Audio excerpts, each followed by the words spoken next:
as we head into the Friday before Auburn's game against Ole Miss, 12 o'clock Eastern Standard Time, 11 a.m. Central Time tomorrow. That game is going to be played on the SEC Network. Go ahead and like the video, comment, and subscribe to Vernon Speaks Sports Auburn. And as always, it's great to be an Auburn Tiger. War Eagle. It's kind of crazy, guys, how a loss can really start to kind of peel the Band-Aid off, if you will, to kind of reveal some things that a lot of people don't want to face, especially when your team wins. Because when you win, it kind of hides stuff. It kind of hides the big picture in a way. And there are a lot of things that have come out over the weekend, especially over the week. When you talk about fans' frustration with the Auburn program and where they feel the Auburn program will continue to lead under the leadership of Gus Malzahn, and even to the point where, you know, Bo Nix throwing 3 interceptions in that football game. Yeah, quarterbacks throw 3 interceptions, not all the time, but usually at a certain point in your career, you're going to have a bad game.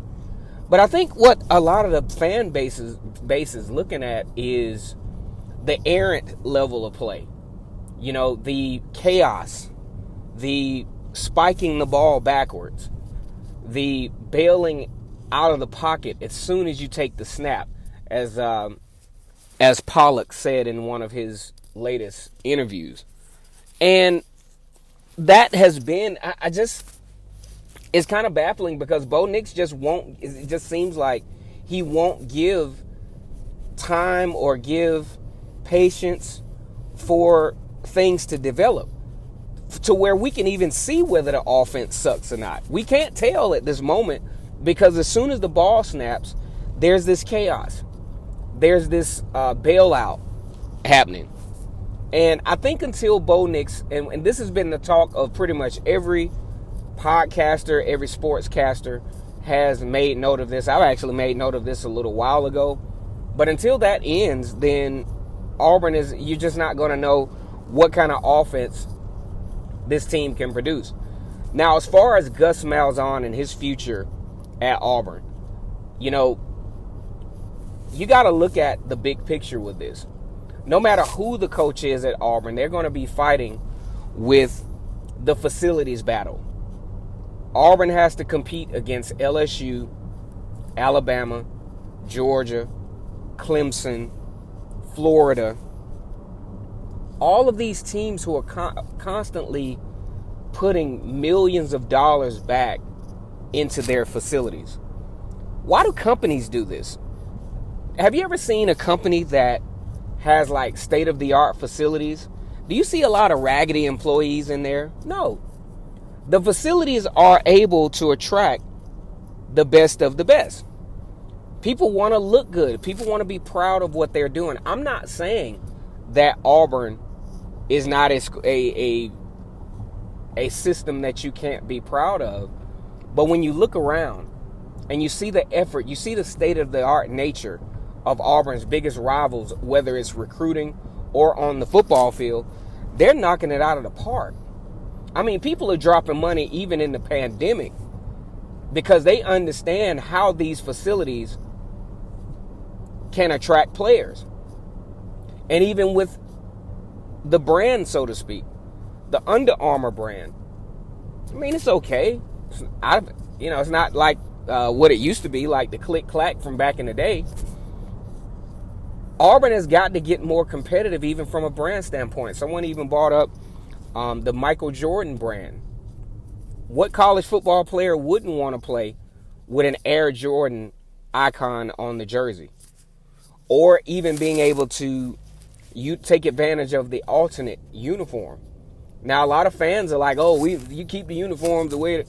But, man, you would be shocked. I remember playing football myself. When we got new uniforms, I mean, it's debatable as to whether I played better because of the new uniforms, but I felt better. So I think Auburn has to really, the whole fan base and everyone has to be realistic as to how Auburn got to where it is now.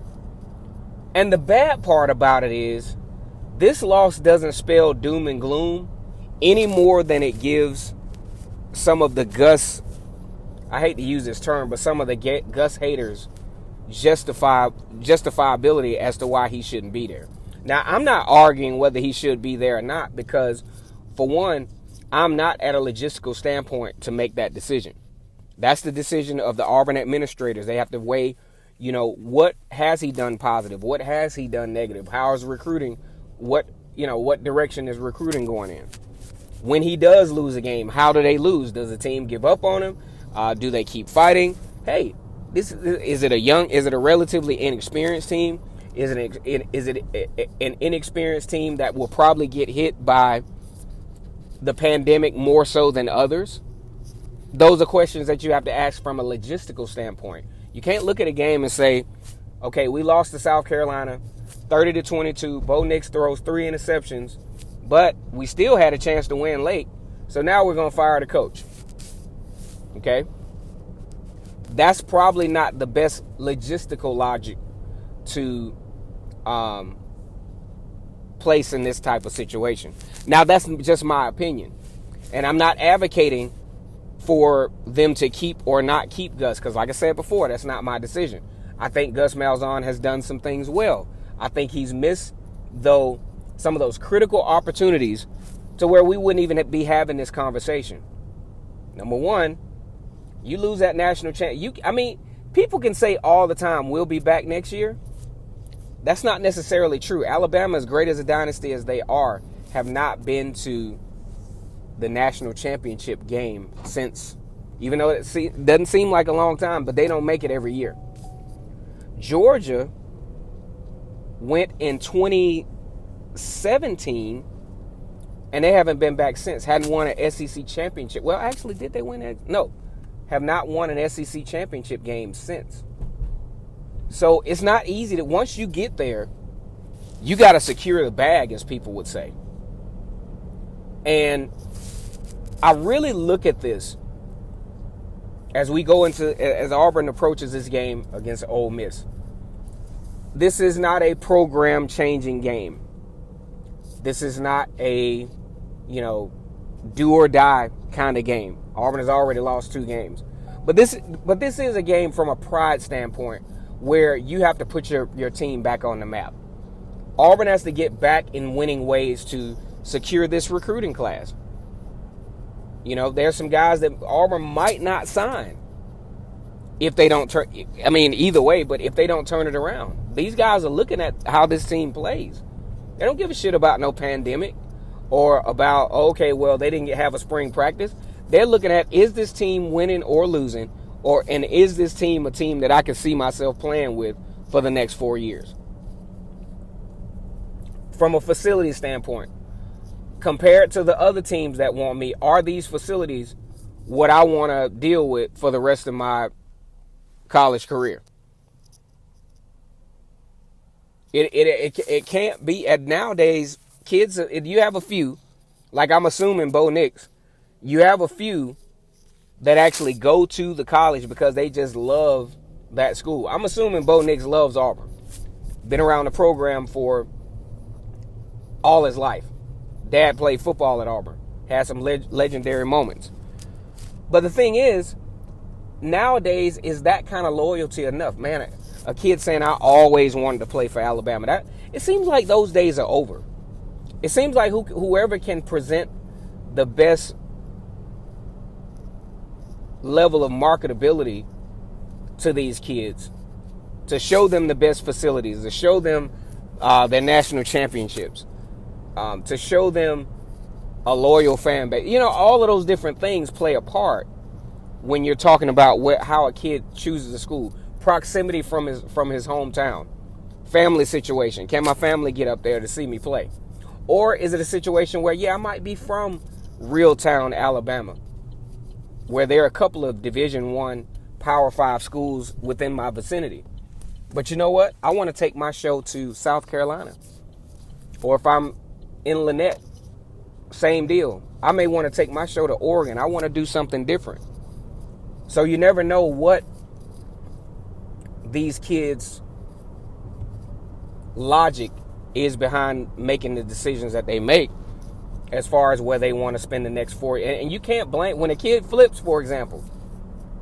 You know, instead of I know you're gonna badmouth the kid because you're a fan. That's what fans do. But then I just try to get you all to see it from a different perspective. This is where this kid is going to spend the next 4 years of his life.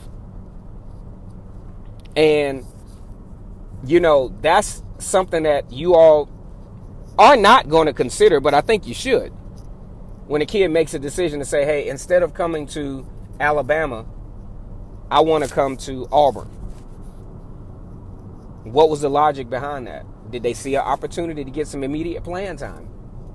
Did they see an opportunity to where, hey, there's a trend where this particular position at Auburn is the one that's putting folks in the league, so maybe I should go there? Is this a chance for me to be a legend, i.e. Tank Bigsby is well on his way to possibly being an Auburn legend? Who knows? All right, so Auburn faces Ole Miss tomorrow. Pivotal matchup. I think this is a game that is in Auburn's best interest to win. I think if Auburn doesn't win this game, it's going to lead to even more emotional turmoil among the team and the fan base. And Auburn is actually going into a bye week. I think this would be nice for these guys, being inexperienced, having all the adversity that they've had with the injuries so far. I think it'd be really nice for Auburn to head into that bye week with 2 straight wins, including a win over LSU, a team that they haven't beaten in a long time. So it would be definitely nice in that regard. LSU is actually a home game, which could go in Auburn's favor. All right, guys, like the video, comment, and subscribe to Vernon Speaks Sports Auburn. As always, it's great to be an Auburn Tiger, War Eagle.